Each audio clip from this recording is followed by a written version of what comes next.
guys, and welcome back. As you may recall, last week I posted a longer video on how to make yourself some faux stained glass art glass. Now this week, in the same vein of keeping with things to beautify your environment, I'm moving to the outdoors, and I thought maybe we could talk a little bit about making some garden art / wind chimes. So I've got an idea here for a very pretty beaded wind chime, but I'm going to explain to you how you can make it with other things, because I realize not everybody may have a bowl of beads kicking around their house, but you really just need a very few ingredients. So I do have lots of beads here, okay? I've also got this little silver candy dish that you can see has a lot of filigree work here and holes. This is kind of key to my design, because what I want to do is invert this candy dish and have my beaded strands tied here so that it almost looks like an inside out umbrella with the beaded strings falling from it. Whoops, I'm going to lose them there. You'll also need, no matter what you're going to do for your wind chime or garden art, you will need some fishing line is great. If you're not going to use fishing line, you can use very thin chain if you happen to have lots of it. String or yarn in a pinch is fine. It's maybe not as aesthetically nice as fishing line because this kind of blends away and it's clear. You don't really see it so much. You're going to need, for sure, a pair of scissors or snips of some sort if you're working with wire. Now, in my case, like I said, I went to my old bead box, my old pieces of broken jewelry box, and I got all kinds of odds and sods out. And I will show you some of those right now. So here's a close-up look at some of the beads that I've got in my little candy dish there. And if I move over here, here's my little bead box. And as you can see, it's all little bits and pieces. Most of these are from, oops, focus up now here. There we go. Most of these are from pieces of old jewelry or other things that I've had laying around the house, and I just have kind of squirreled them away over the years. But like I said, you don't necessarily have to have beads and do a beaded wind chime or chandelier. You can use just about anything, and let me show you some of the other things here that you can use. Okay guys, so acknowledging that not everybody may have a box of beads handy to do a project like this, you can use just about anything. If you're talking about making a wind chime in the traditional sense, what you do want is something that's going to make a nice pleasant sound as it tinkles together in the wind in your garden. So to that end, you can use old tools. So now these are, you know, if you buy something from IKEA or anything on Amazon, sometimes they'll send you like an Allen key and a little wrench to put it all together with. I save these. I have just been sticking them into a little pocket in my junk drawer in the garage, and when I was thinking about this, I thought, you know, this might be a great way to use these, because as they bump together, they would make a cute sound. Also, you could actually use this as the top portion of your wind chime and have your items hanging from it. So what else did I find in my garage? Well, I had a bunch of these washers left over from a few years ago when I built my pergola on my deck. These were like some major washers, and I had just, I guess, purchased too many of them. I've got chain, anything that's going to tinkle up against something else and make a nice sound. You can use nuts, you can use bolts, you could even use screws if you could securely tie them and wire them so that they're going to not fall out on you. If tools is not your cup of tea, you can actually use rims and the screw-on lids, which I don't have handy here with me right now, for mason jars. The nice thing about these is if you do have acrylic paint, you can paint them on both sides, let them dry, and then as they tinkle, not only will they make a nice sound in your garden, but you'll have the color on both sides too. So the only thing with these is that they will need to have some way of wiring them to your fishing line or your wire. So what I would do with this is if you have a drill and you have a little bit that you could just pop a hole in it, that's great. If you don't have a drill, but you do have a hammer and a nail, if you put this on an old scrap piece of wood and you just give that nail a good tap with your hammer, it should just pop a hole in the top that should be big enough for you to feed a piece of fishing wire through. For my particular wind chime or garden art, because I'm using glass beads and they don't make a whole lot of tinkle tinkle noise, but what they do is they look really pretty as they're moving in the breeze. So mine is going to be maybe a little less wind chime and a little bit more art. So what you're going to want to do, and again, your design varies a lot based on how many supplies you have to use and how you want to make it. In their basest form though, every wind chime needs a base, some kind of a unit at the top to hold all the strings of things. And you need to also have a way to attach your base to a tree or to a hook or to something so you can hang it. So in my case, you can see the bottom of my candy dish here is solid, it's metal, so I'm going to have to get out my drill and I'm just going to pop probably 3 holes equidistant from each other on this base so that I can feed string or chain or something through each one, connect it to a central hook, and then I will hang the whole thing in my garden, and I think it's going to look really, really pretty. So let's get started. Okay, so the first thing you're going to want to do with each string for your wind chime / garden art is you're going to want to have something hanging on the bottom that has a little bit of weight to it to hold your strings down, give them a little bit of resistance in the wind. So this piece that I have on here, which I'm just tying with my length of fishing line, was actually when I had really long hair, I used to have a collection of hair combs, and this one, the tines of the comb kind of broke off and this migrated into my scrap box. So now it's actually going to be the perfect kind of weight for the bottom of my wind chime. Now you can make as many or as few strings as you like, but the more strings you have, the more tinkle tinkle you're going to get as your wind chime moves in the breeze. You can also make your strings as long or as short as you want. You want them long enough to kind of bump up against each other as the wind is blowing. I always cut my strings way longer than I need because you don't want to leave yourself short of string at the very end when you're trying to tie it onto your base. That can be very frustrating. So start with your sort of weighted piece, whether it's something like this or maybe one of those heavy metal washers if you're doing a more sort of industrial looking wind chime.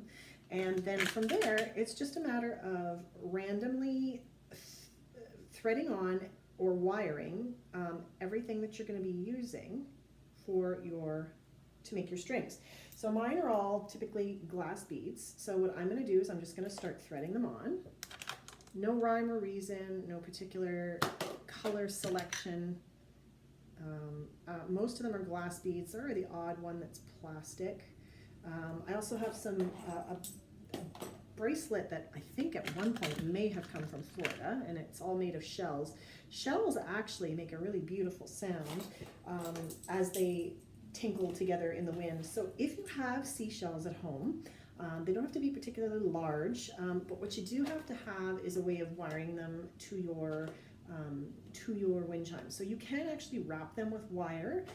If you have a drill, a tiny little drill bit, and you can actually just pop a little hole in each one.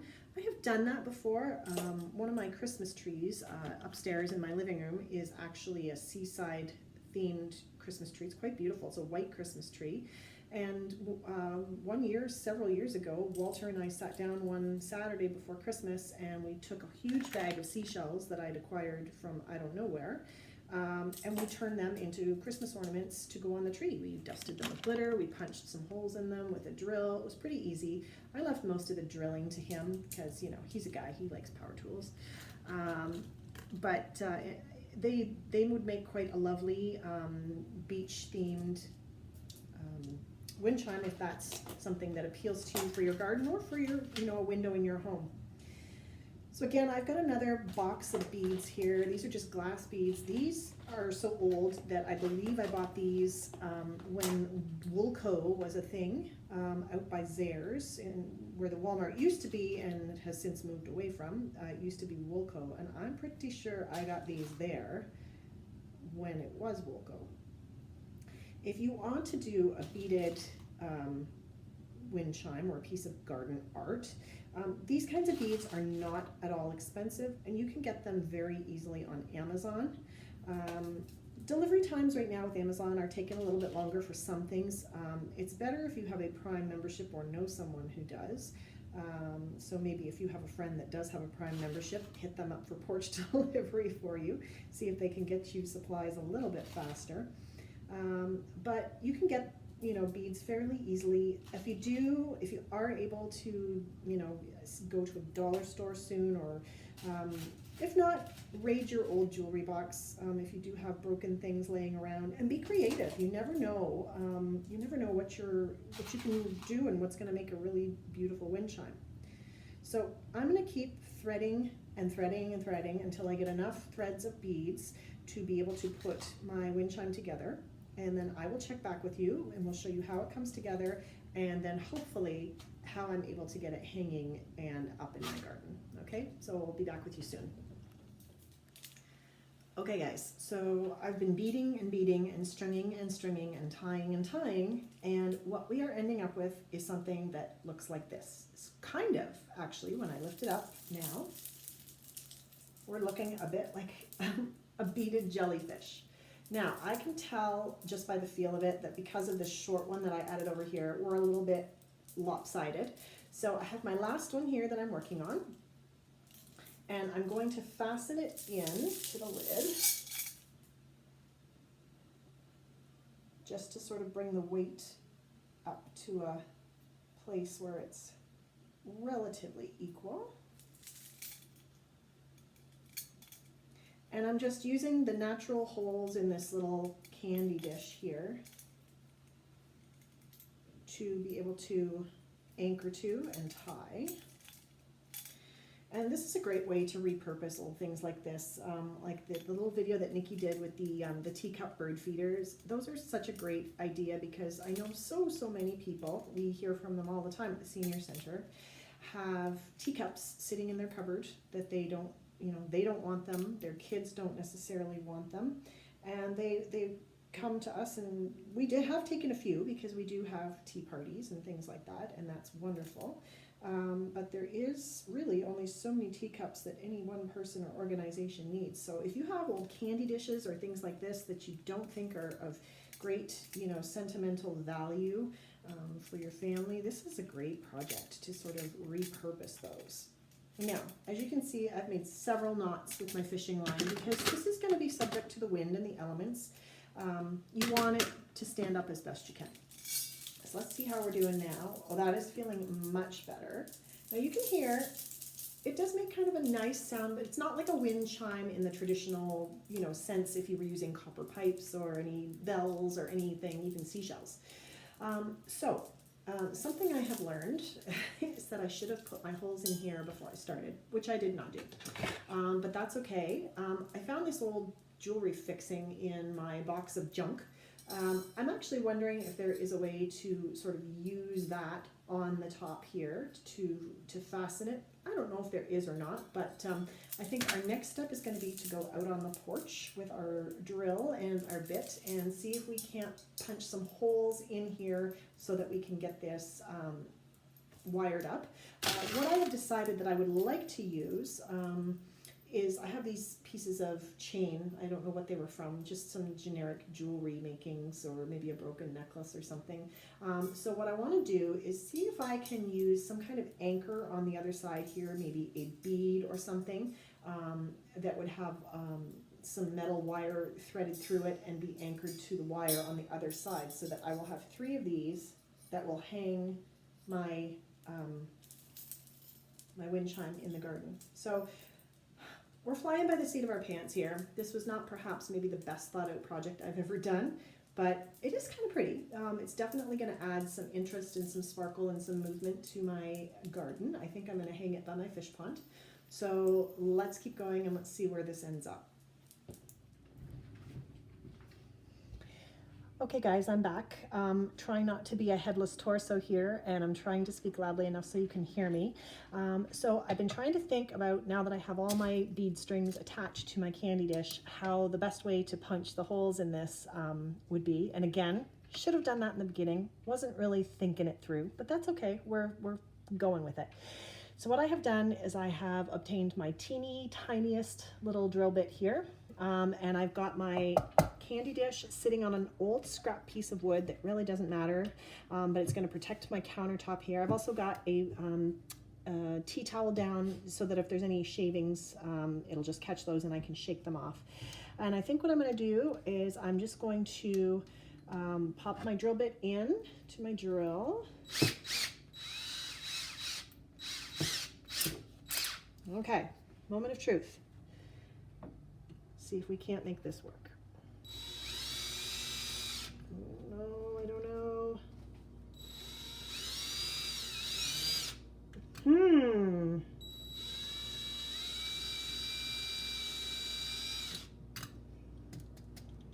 Epic fail. Okay, that's not working. Plan B.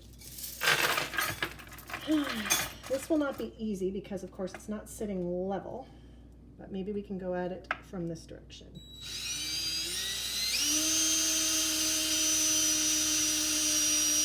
There we go.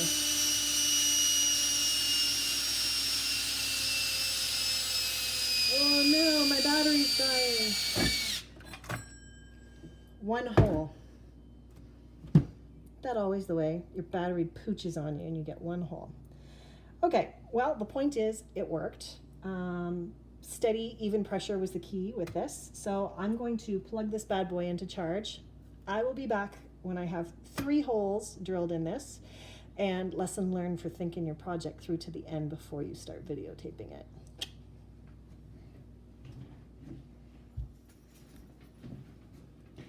Okay, my drill is now hopefully fully charged, and I'm going to punch the other holes in here, and I'm just going to kind of eyeball it as far as being equally distant. Equally spaced, I should say, equidistant.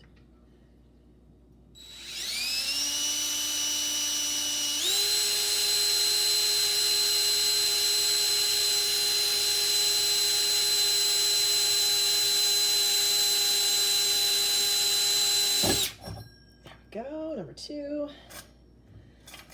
And one more over right about here. Whoops. Let's turn it a little bit.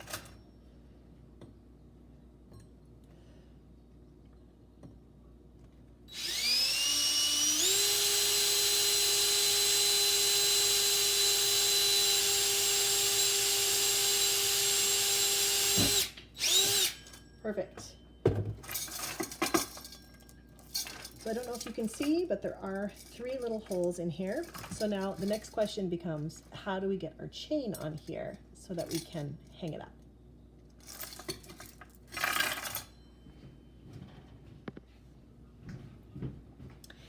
Okay, so we're solving the mystery of how we're going to now get our chain linked through the bottom of our wind chime so that we can get it hung. So I have 2 other lengths of chain, one that I already have attached here.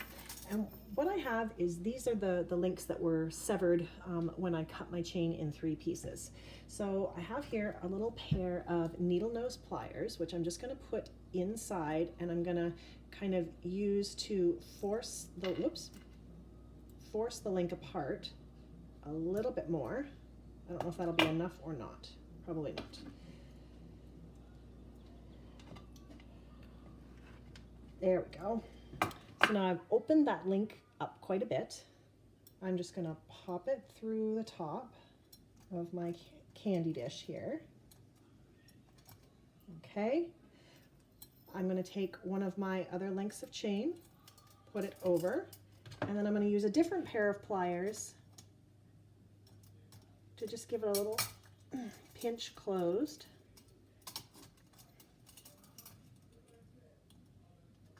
There we go.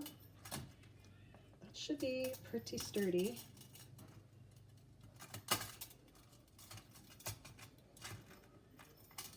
The other one went, of course, wonderfully well. This one's giving me a little bit of grief, but that's all right. Take 2. Here we are. If at first you don't succeed, muck it up several times. Okay. Here we go. Little pinch. Okay, that one's looking good. Let's do this one more time. So using my needle nose pliers, oops,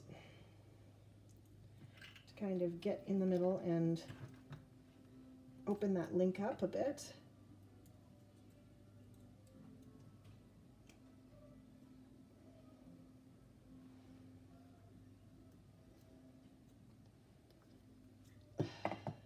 That's enough yet.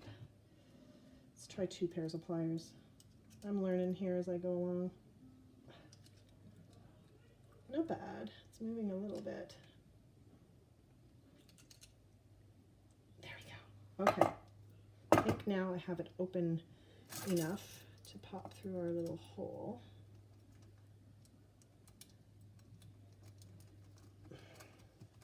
Maybe. Come on, guys.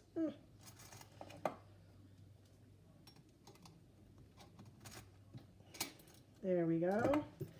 And we will put our last little bit of chain here and give this a bit of a pinch. There we go.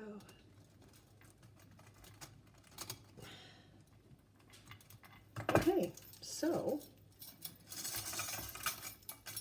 all that's left now is to join these chains at the top and hang our cute little wind chime out in the garden.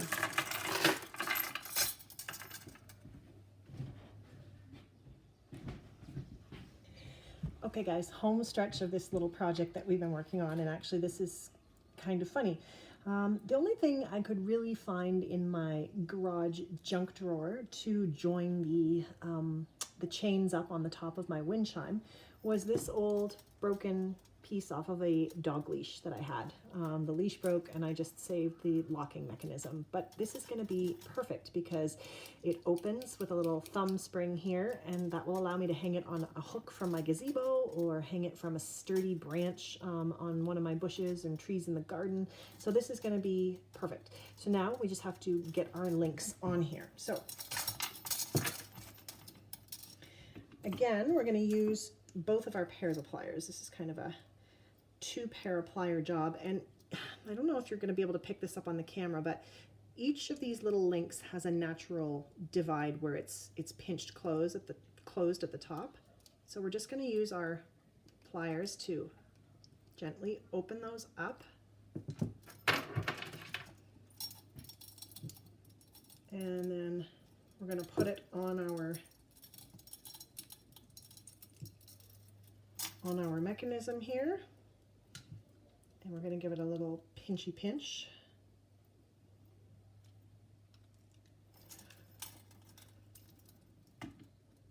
Okay, one more. Just making sure here that we're excellent. Okay, just want to make sure that we had our links, chain all cut to the same lengths.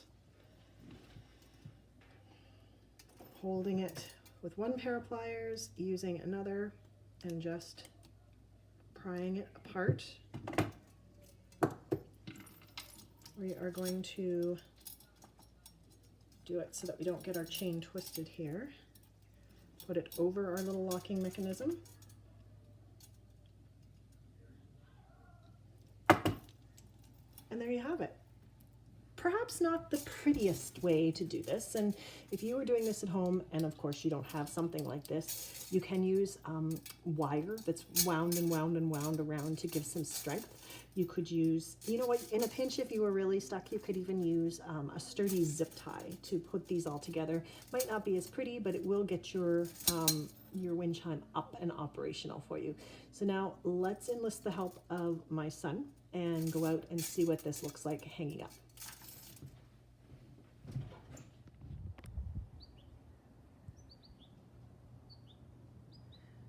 Okay guys, so here is our finished product. Right now I have it hanging in a tree, but I'm thinking I may move it because it is pretty low. I think I actually may suspend it from the top of my gazebo, which is a lot higher, and it will catch a lot more sunlight there. But I think that's pretty neat, actually. Let's see how it looks in a gazebo. Yes, I'd have to say I think I like it much more up here attached to the top of my pergola, but really it would be pretty anywhere. So guys, I hope you've enjoyed this little tutorial. I know you may not have exactly the same supplies at home to do this yourself, but hopefully I've given you just the basic idea of what you can use that's kicking around your house to make yourself an interesting piece of garden art. Before we wrap up for the day though, I did want to show you this. This is the stained glass art piece that I did last week in my video tutorial, and I know I said it would not stand up to the elements, but I think I have found a way around that. So in my garage I actually had two windows of the exact same dimension. So what I did was use the second window to create like a shadow box, which I simply laid over my design. I gave both windows a good clean, laid the window over the top, and then I used some screws. You can see 4 screws there, just securing both ends to form like a shadow box. Now what I'm going to do, because there is a seam on the top, you can see it, yeah, you can tell the difference in the white paints, but there's a seam there. So after work today, my project is going to be to get out my silicone caulking and seal that edge so that no moisture is going to get in and mar my beautiful design. But it's so pretty when it's sitting in the garden. It's quite excellent. So if you guys happen to be able to get your hands on 2 windows of the same dimension, maybe that is something you want to consider doing with your faux stained glass art, if you would like to enjoy it in your garden. Hope you guys have enjoyed this, and we'll see you again real soon.